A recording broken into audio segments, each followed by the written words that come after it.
જય શ્રી કૃષ્ણ મિત્રો, આ વિડીયોમાં સાંભળશું પોષી પૂર્ણિમા વ્રતની પૂજન વિધિ, તેનું મહાત્મ્ય, આ દિવસે કરવાના કાર્યો તથા પોષી પૂર્ણિમાનું વ્રત કે જે નાની બાળાઓ પોતાના ભાઈની લાંબી આયુષ્ય માટે કરે છે, આ વ્રતની વિધિ પણ જાણીશું તથા પોષી પૂનમડી પોષા બહેનના વ્રત, આ પોષી પૂનમનું સુંદર ગીત પણ સાંભળશું તથા આ દિવસે કરવાના ઉપાયો જેની સંપૂર્ણ માહિતી આ વિડીયોમાં સાંભળશું। જો આપને વિડીયો પસંદ આવે તો લાઇક શેર કોમેન્ટ કરી, ચેનલ પર જો નવા છો તો ચેનલ સબસ્ક્રાઈબ કરી બાજુમાં બેલ આઇકન પ્રેસ કરી દેજો। ધન્યવાદ। આ પૂર્ણિમા પોષ મહિનામાં આવતી હોવાથી તેને પોષી પૂર્ણિમા કહેવામાં આવે છે। પોષ મહિનો એ ભગવાન સૂર્યદેવનો મહિનો છે। પૂર્ણિમાની તિથિ એ ચંદ્રદેવની તિથિ છે। આથી પોષી પૂર્ણિમાના દિવસે સૂર્ય અને ચંદ્રનો અદ્ભુત સંગમ થાય છે। આથી આ દિવસે સવારે સ્નાન દાન કરી ભગવાન સૂર્યનારાયણને જળનું અધર્ય અપાય છે। સાંજે ચંદ્રોદય સમયે ચંદ્રદેવની પૂજા કરાય છે।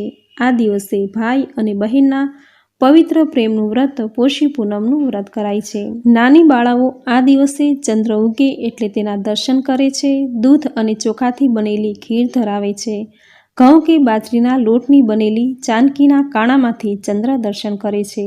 ત્યાર પછી પોતાના ભાઈના દર્શન કરી અને બોલે છે કે પોષી પૂનમડી પોષ્યા બહેનના વરત, અગાસીએ રાંધ્યા અન્ન, ભાઈની બહેન રમે કે જમે।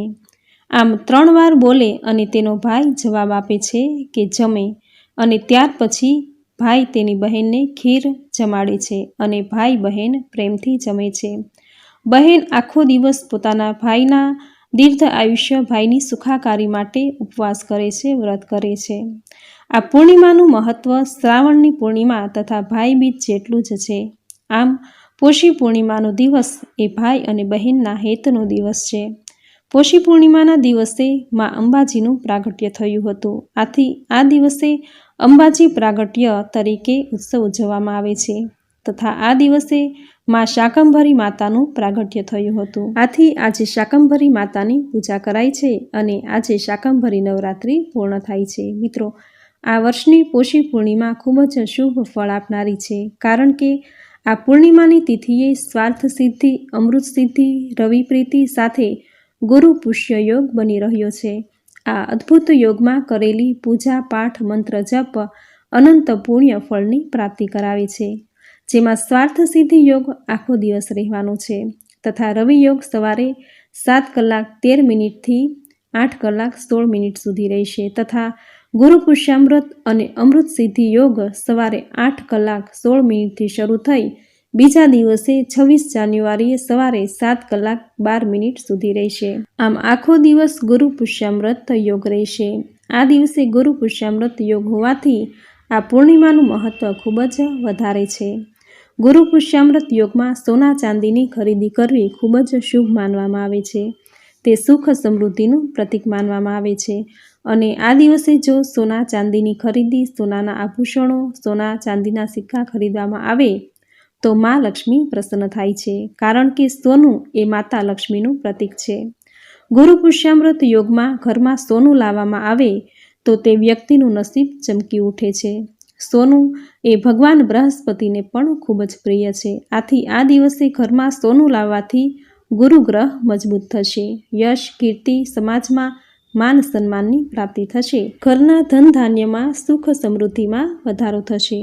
ગુરુ પુષ્યામૃત યોગમાં સોના ચાંદી સિવાય નવા વાહન, નવા મિલકતની ખરીદી કરવી પણ ખૂબ જ શુભ માનવામાં આવે છે।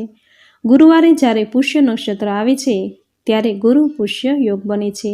આ યોગમાં કરેલા દરેક શુભ કાર્ય જીવનમાં સફળતા અને શુભતા, મંગલતા લાવે છે। આપણા હિન્દુ ધર્મમાં પોષી પૂર્ણિમાનું ખૂબ જ મહત્વ છે। આ દિવસે મા અંબાનું પ્રાગટ્ય થયું હતું।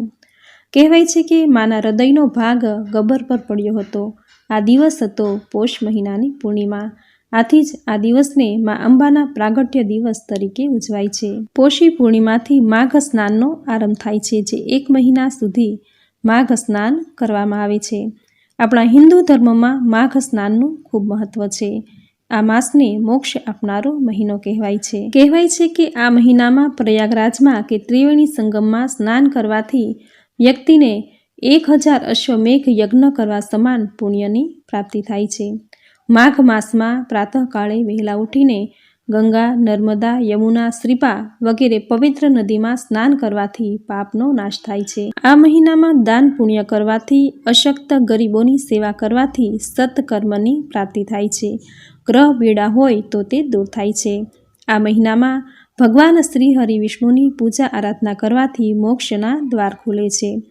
આ મહિનો એ ભગવાન સૂર્યદેવનો મહિનો કહેવાય છે. આથી આ મહિનામાં સૂર્યદેવની આરાધના કરવાથી મનુષ્યને યશ, કીર્તિ અને માન સન્માનની પ્રાપ્તિ થાય છે. આ પૂર્ણિમાના દિવસે પવિત્ર નદીમાં સ્નાન કરી સૂર્યદેવની આરાધના કરવાની પરંપરા છે. આ દિવસે સૂર્ય અને ચંદ્રનો અદ્ભુત સંગમ થાય છે. આથી જ આ દિવસે સવારે સૂર્યનારાયણની અને સંધ્યા સમયે ચંદ્રદેવની પૂજા કરવાથી મનની દરેક મનોકામના પૂર્ણ થાય છે. જીવનમાં આવનારી દરેક મુશ્કેલીઓ દૂર થાય છે. મિત્રો, વર્ષની 2 પૂર્ણિમાએ બહેન પોતાના ભાઈની લાંબી આયુષ્ય માટે વ્રત રાખે છે. તેમાં એક છે શ્રાવણ માસની પૂર્ણિમા એટલે કે રક્ષાબંધન, અને બીજી છે પોષ મહિનાની પૂર્ણિમા જેને આપણે પોષી પૂર્ણિમા તરીકે ઓળખીએ છીએ. આ પૂર્ણિમાના દિવસે કુંવારી દીકરી તેના ભાઈના લાંબા આયુષ્ય, તેની સુખાકારી માટે આખો દિવસ ઉપવાસ કરે છે. ભાઈના જીવનમાં સુખ સમૃદ્ધિ જળવાઈ રહે, તેની તંદુરસ્તીમાં વધારો થાય અને તેના મંગળ જીવનની પ્રાર્થના કરે છે. આખો દિવસ ઉપવાસ કરે છે. સાંજના સમયે ખુલ્લા આકાશ નીચે ખીર રાંધે છે. જો ગામડામાં રહેતા હોય તો મોભ નીચે રાંધે છે, અને જો શહેરમાં રહેતા હોય તો અગાસીમાં ખુલ્લા આકાશ નીચે ચૂલો બનાવી ખીર રાંધે છે, જેથી ચંદ્રની 16 કળા અને શીતળતા તે ખીરમાં ભળી જાય. પછી એ જ ચૂલા પર ઘઉંના લોટની કે બાજરાના લોટની ચાનકી બનાવી તેમાં વચ્ચે કાણું પાડે છે. આ કાણાવાળી રોટલી અને ખીર ચંદ્રદેવને ધરાવે છે. ચંદ્રદેવને પોતાના ભાઈની લાંબી આયુષ્ય, સુખાકારી જીવન અને પ્રગતિ માટે પ્રાર્થના કરે છે.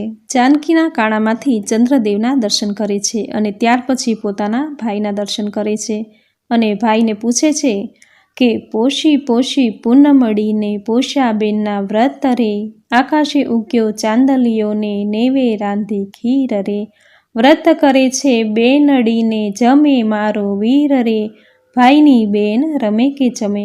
અને ભાઈ તેની લાડકડી બેનને કહે છે કે જમે, અને તેના હાથેથી જ બેનને ખીર અને રોટલીનો પ્રસાદ જમાડે છે, અને ભાઈ બહેન સાથે મળીને આનંદથી આ ખીર રોટલીનો પ્રસાદ જમે છે.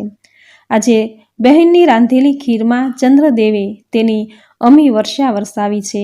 આથી આજે બહેનની રાંધેલી ખીરમાં અમીનો સ્વાદ છે. આ ખીર જો ભાઈ જમે તો તેને લાંબી આયુષ્ય, સુખાકારી જીવન અને મનની શાંતિ પ્રદાન થાય છે. આમ પોષી પૂર્ણિમાનો દિવસ એ ભાઈ અને બહેનના આનંદ અને પ્રેમનો દિવસ છે. આજે બહેન તેના ભાઈની સુખાકારી માટે આખો દિવસ ઉપવાસ કરે છે. લાંબી આયુષ્ય અને સુખાકારી જીવનની ચંદ્રદેવને પ્રાર્થના કરે છે કે ચંદ્રદેવ, મારા ભાઈના જીવનમાં તમારી શીતળતા આપજો, તેમને લાંબી આયુષ્ય અને સુખાકારી જીવન આપજો. તમારો ચંદ્ર આજે જેમ 16 કળાએ ખીલેલો છે, તેવી જ રીતે મારા ભાઈનું જીવન હર્યું ભર્યું રહે, 16 કળાએ ખીલેલું રહે તેવી ચંદ્રદેવને પ્રાર્થના કરે છે. આમ આ દિવસે અગાસીમાં બેસી અને રસોઈ બનાવી, ખીર રોટલી બનાવી ચંદ્રદેવને ધરાવીને જમવાનું મહાત્મ્ય છે. કારણ કે પોષી પૂર્ણિમાના દિવસે ચંદ્ર પોતાનું સંપૂર્ણ અમૃત તત્વ પૃથ્વી ઉપર વરસાવે છે. આથી આ પૂર્ણિમાનું મહત્વ શરદ પૂર્ણિમા જેટલું જ હોય છે. આ દિવસે માતા શાકંભરીનું પ્રાગટ્ય થયું હતું.